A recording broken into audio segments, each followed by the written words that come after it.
नमस्कार सर्वांना. श्री स्वामी समर्थ. महाराज तुमच्या सगळ्यांच्या मनातल्या चांगल्या इच्छा पूर्ण करोत हीच महाराजांच्या चरणी प्रार्थना करते आणि आपल्या आजच्या या नवीन व्हिडिओला सुरुवात करते.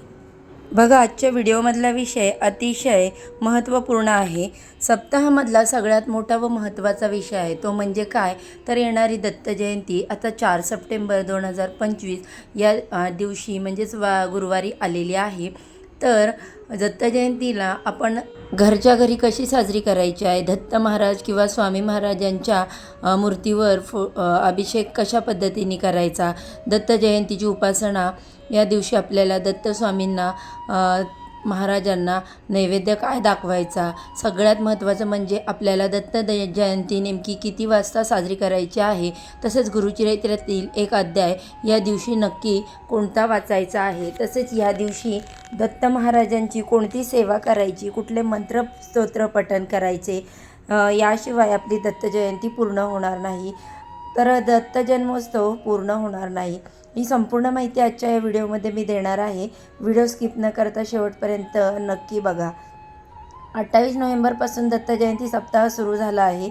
उद्यापन आपण दत्त जयंतीच्या दुसऱ्या दिवशी म्हणजेच 5 डिसेंबर रोजी करण्याचा प्रयत्न करू. कारण दत्त जयंतीच्या दिवशी आपल्या सर्वांना उपवास करायचा असतो. दत्त जयंतीचा सप्ताह जरी 28 नोव्हेंबर रोजी सुरू झाला असला तरी 4 सप्टेंबरच्या अगोदर म्हणजेच दत्त जयंतीच्या अगोदर किंवा नंतर देखील गुरुचरित्राचे पारायण करू शकता. एक दिवशीय, 3 दिवसामध्ये, 5 दिवसामध्ये किंवा साप्ताहिक पारायण आपण अवश्य करावं. साधे सोपे नियम आपल्याला पाळायचे असतात. पूजा मांडणी आपल्याला करायची असते. गुरुचरित्राचं पारायण कसं करावं हा संपूर्ण व्हिडिओ मला मी आपल्या चॅनेलवरती पहिल्यांदाच अपलोड केला आहे. ज्यांना ज्यांना शक्य होईल त्यांनी गुरुचरित्र पारायण अवश्य करावं.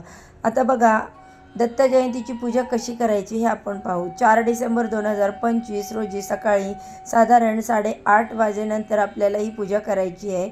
सकाळी लवकर उठून स्नान करायचं. पाण्यामध्ये गोमूत्र, हळद टाका. त्यानंतर हे का टाकायचं तर पौर्णिमा आहे, गुरुवार आहे. बघा, तुम्हाला शक्य झालं तर या दिवशी पिवळ्या रंगाचे वस्त्र अवश्य परिधान करावे किंवा लाल रंगाची करा. जर नसेल तर कोणतेही वस्त्र परिधान करावे. महिलांनी एक गोष्ट लक्षात ठेवा, मासिक पाळीमध्ये वापरलेले वस्त्र कोणत्याही सेवा करताना वापरू नये. तसेच काळ्या रंगाचे वस्त्र देखील परिधान करू नये. त्यानंतर दरवाजात तुम्हाला रांगोळी काढायची आहे. कारण ही दत्त जयंती आपण साजरी करणार आहोत. त्या दिवशी सप्ताह म्हणजे वाचन ची सांगता तशी होणारच असते आणि उंबरठ्यावर हळदीचे लेपन देखील करायला विसरायचं नाही. उंबरा पूजन करायला हळदी, कुंकू, अक्षदा, फुलं अर्पण करून धूपदीप दाखवून उंबरा पूजन करायचं आहे.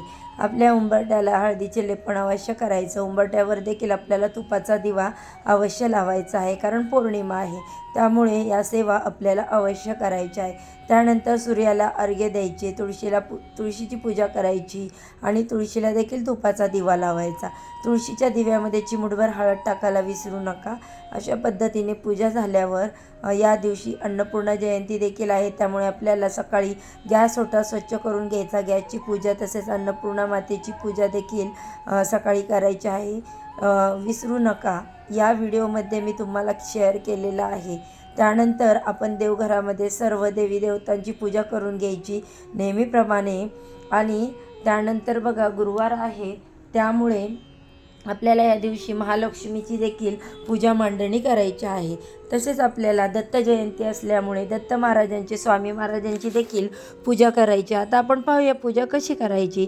आता या दिवशी सकाळी आपला उपवासाचा संकल्प करायचा. उपवास आपल्याला धरायचा आहे. आता आपण सकाळी लवकर उठून वाचन पूर्ण करून घेणार आहोत.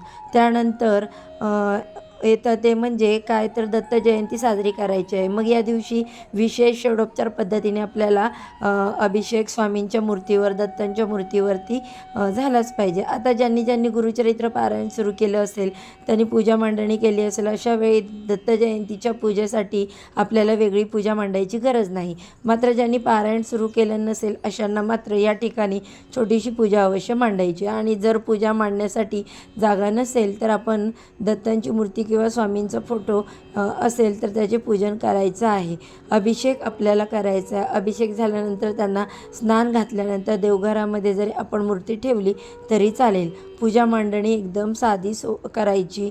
चौरंग घ्या किंवा पाट घ्या, त्यावरती स्वच्छ लाल वस्त्र किंवा पिवळं वस्त्र ठेवा. पूजेच्या जागी स्वच्छ पौर्णिमा ही तिथी गुरुवारी दिवसभर आणि रात्रभर असणार आहे. महिलांनी हळद त्यामुळे कुंकू जेव्हा लावायचं. तुम्हाला वेळ प्रथम भेटेल तुपाचा दिवा तेव्हा प्रज्वलित करून तुम्हाला घ्यायचा. शक्य दिव्याला होईल हळदी तर कुंकू तुम्ही अक्षता गाईला खाऊ एखादं घाला. फूल ही एक व्हायचं. वस्तू त्यानंतर जर तुम्हाला उपवासाचा व दत्तपूजेचा संकल्प करायचा. त्यानंतर बघा, सर्वप्रथम आता आपण बघूया की जर तुमच्या घरामध्ये स्वामींची मूर्ती किंवा दत्तांची मूर्ती जर असेल तर आपण अभिषेक कशा पद्धतीने करायचा आहे. स्वामींना श्री स्वामी समर्थ, श्री स्वामी समर्थ म्हणून या दिवशी विशिष्ट पद्धतीने मंत्रस्तोत्र पठण करून आपण अभिषेक घालायचा आहे. सर्वप्रथम स्वामींची मूर्ती आपल्याला ताम्हणात घ्यायची. ती घेतल्यावर स्वामींच्या मूर्तीवर आपल्याला सर्वप्रथम पाण्याने, परत पंचामृताने अभिषेक करायचा. श्री स्वामी समर्थ, श्री स्वामी समर्थ असे 5 वेळेस म्हणायचं. साधं पाणी टाकायचं. परत मग स्वामी समर्थ म्हणून 5 वेळेस पाणी टाकायचं. पंचामृत तुम्ही त्यांना स्नान घालू शकता. परत साधं पाणी 5 पळ्या. त्यानंतर बघा, श्री स्वामी समर्थ म्हणून घाला. तुमच्याकडे वेळ असेल तर तुम्ही पुरुष सूक्त, पवन नाम सूक्त, श्री सूक्त म्हणून देखील अभिषेक घालू शकता. वेळेबद्दल का बोलणे, कारण या दिवशी आपल्याला भरपूर सेवा करायच्या आहेत. जर तुमच्याकडे पंचामृत नसेल तर यथाशक्ती सरळ सरळ पाण्याने तुम्हाला अभिषेक घालायचा आहे. ते अतिशय उत्तम. आणि हे अभिषेकाचे पाणी सर्वांनी तीर्थ म्हणून प्याले तरी देखील चालेल. अभिषेक केल्यानंतर मूर्तीची जी स्वामींची आहे ती तुम्हाला बाहेर काढायची आहे. स्वच्छ त्यांना एका टॉवेल किंवा रुमाल घ्या. स्वच्छ नवीन असा कोरा त्याने पूर्ण स्वामींची मूर्ती पुसायची आहे. त्यानंतर स्नानपन्न करायचे आहे.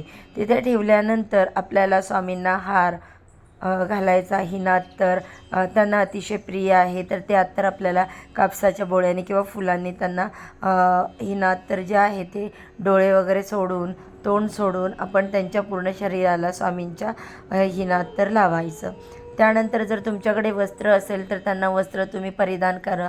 टोपी असेल, मुकुट असेल, तुम्ही जे त्यांना घालू शकता ते घाला. ते झाल्यानंतर फुलांचा हार वगैरे असेल, चाफ्याचं फूल असेल, समजा यावेळेस पिवळी जर फुलं तुम्हाला मिळाली तर ती तुम्ही अर्पण करायची आहेत. आणि हे सर्व करत असताना अगोदर धूप दीप आपल्याला चालू असला पाहिजे. अग्नीच्या साक्षीने आपल्याला स्वामींचा अभिषेक करायचा आहे आणि मनात नामस्मरण चालू ठेवायचं. आता दत्त महाराजांची मूर्ती असेल तर तुम्ही काय करायचं आहे, दत्त महाराज मूर्तीवरती दत्त महाराजांचा जो काही मंत्र आहे तो मंत्र म्हणून तो अभिषेक करायचा आहे. त्यावर सुद्धा पुरुष सूक्त असेल किंवा दिगंबरा श्रीपाद वल्लभ दिगंबरा असे म्हणत जर तुम्ही अभिषेक केला तरीसुद्धा चालणार आहे.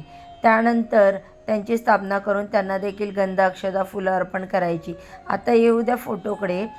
ज्यांच्याकडे फोटो आहे दत्त महाराजांचा, स्वामींचा, तर अशांनी काय करायचं, फोटो स्वच्छ पुसून घ्यायचा, पूजेमध्ये ठेवायचा. त्यानंतर त्यांना अत्तर, फुले, गंध अर्पण करायचं. सगळ्यात महत्त्वाचे म्हणजे नैवेद्य. या दिवशी आपल्याला माहीत आहे का की दत्त जयंतीनिमित्त आपल्याला सर्वांना उपवास करायचा असतो, म्हणून आपण या दिवशी उपवासाचेच पदार्थ नैवेद्य म्हणून स्वामींना किंवा दत्त महाराजांना दाखवायचं आहे. लगेच आरती करायची का तर नाही. त्यानंतर तुम्ही बघा 4 डिसेंबर रोजी दुपारी 12:39 आपल्याला गुरुदेव दत्तांचा जन्म करायचा आहे. दत्त जन्म कसा साजरा करावा, तर दत्त जे आहेत ते जन्म साजरा करत असताना आपल्याला गुरुदेव दत्तांच्या जन्माची कथा श्रवण करायची आहे किंवा वाचायची आहे. गुरुचरित्राचे पारायण आपण करत असाल किंवा नसाल, आपण काय करायचं, दुपारी बरोबर 12:15 किंवा 12:30 वाजता गुरुचरित्रातील 4थ्या अध्यायाचं वाचन सुरू करायचं. 1 ते 42 ओवींपर्यंत वाचन करावं. 42 ओवींमध्ये दत्तजन्म होतो तेव्हापर्यंत म्हणजेच 42व्या ओळीपर्यंत वाचायचं. त्यानंतर अवधूत चिंतन श्री गुरुदेव दत्त, अवधूत चिंतन श्री गुरुदेव दत्त, अवधूत चिंतन श्री गुरुदेव दत्त 3 वेळा म्हणायचं, म्हणजे दत्तजन्म झाला. अशा पद्धतीने गुरुदेव दत्तांचा जय जयकार केल्यानंतर उपवासाच्या पदार्थाचा नैवेद्य दाखवायचा, आरती करायची, गणपती बाप्पांची आरती, देवीची आरती, दत्त महाराजांची आरती, स्वामींची आरती करावी, मंत्र पुष्पांजली म्हणायची. त्यानंतर प्रसादाचं वाटप करावं. जन्माची कथा म्हणजेच गुरुचरित्रातील 4थ्या अध्यायाचं आपण जे वाचन करणार आहोत, 42व्या ओवीपर्यंत आपण वाचलेल्या आहे. पुढील ओव्या वाचून तो अध्याय पूर्ण करायचा. त्यानंतर दत्त जन्माचा पाळणा पठण करायचा. तर अशा पद्धतीने विधिवत आपण 4 डिसेंबर रोजी दत्त जन्म साजरा करणार आहोत. या दिवशी काही आध्यात्मिक सेवा आणि अवश्य कराव्या. ज्याप्रमाणे प्रामुख्याने गुरुचरित्रातील 14वा अध्याय जो आहे तो वाचावा, 18वा अध्याय वाचावा किंवा ऐकावा. नवनाथ भक्तिसार या ग्रंथातील 40वा अध्यायाचं पठण करा. स्वामी चरित्राचं एक पारायण आपल्याला जमलं आवश्यक करा. त्यानंतर श्री स्वामी समर्थ ह्या षडाक्षरी मंत्र 1 माळ म्हणा. ओम द्रम चिरंजीवे नम या मंत्राचे 1 माळ पठण करा. दत्त बावणी बोला, स्तोत्र बोला. तसेच अशा विविध सेवा आपण अवश्य कराव्यात. दत्त जयंतीच्या दिवशी पूजा तशीच ठेवायची. जर आपण गुरुचरित्राचं पारायण केलं नसेल, त्यासाठी पूजा मांडली नसेल, तर आपण ही पूजा आहे हीच दुसऱ्या दिवशी हळदी कुंकू अक्षदा वाहून विसर्जन करायची.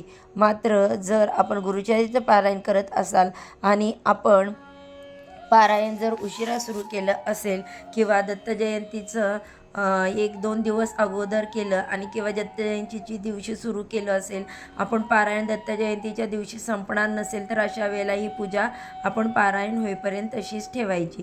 पारायणाच्या पूजेमध्ये आपण दत्त महाराज किंवा स्वामींची मूर्ती अभिषेक घालून ठेवणार आहोत. तसेच गुरुचरित्राचं पारायण पूर्ण झाल्यानंतर आपलं उद्यापन झाल्यानंतर त्याच्या दुसऱ्या दिवशी ही संपूर्ण पूजा असते. गुरुचरित्र पारायण आपण ती हलवायची. त्यावेळी आपण पूजा हलवावी. आणि जर आपण पारायण करत नसाल तर फक्त दत्त जयंतीची पूजा मांडलेली असेल तर ती 5 डिसेंबर रोजी सकाळी पूजा हलवावी तरी चालेल. पूजेवरती हळदी कुंकू अक्षदा फुलं व्हायची, त्या दत्तांचे स्मरण करायचं आणि पूजा हलवली तर चालेल. दूध साखरेचा नैवेद्य दाखवायचा, त्यानंतर आरती करायची आणि अक्षदा वाहून पूजा हलवायची. अशा पद्धतीने विधिवत शास्त्रोक्त पद्धतीने यावर्षी दत्त जयंतीची पूजा आपण अवश्य करा. माहिती तर तुम्हाला आवडली असेल तर जास्तीत जास्त ती शेअर करा. शंका आली तर त्या व्हिडिओच्या कमेंटमध्ये तुम्ही विचारू शकता. चला तर मग ही अत्यंत महत्त्वपूर्ण माहिती मला तुमच्यापर्यंत पोचवायची होती. व्हिडिओ जर आवडला तर व्हिडिओला लाईक करा, चॅनेलला सबस्क्राईब करा. झालेली सेवा स्वामी महाराजांच्या चरणी अर्पण करते आणि आजच्या व्हिडिओचा इथे सेंड करते.